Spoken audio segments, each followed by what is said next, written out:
So, ayan guys, naka-party live tayo. So, kailangan natin mag-open cam na malaglag yung iba.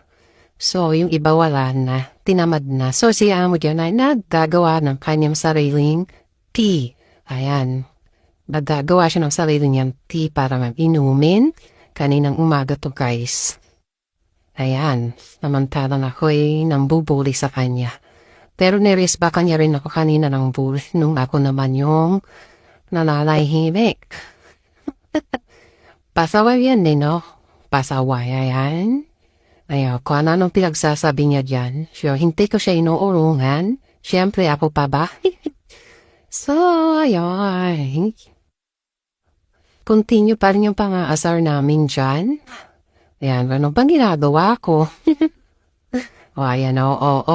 Ano pa sinasabi niya? Sige nga.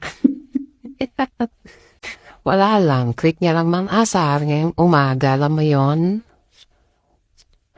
Hindi niya ako naaasar, gawa ng sanay ako dyan. Mas lalo ko pa siya aasarin. Man ako busy din mag-chat-chat, busy din mag-update, yan aking vlog na.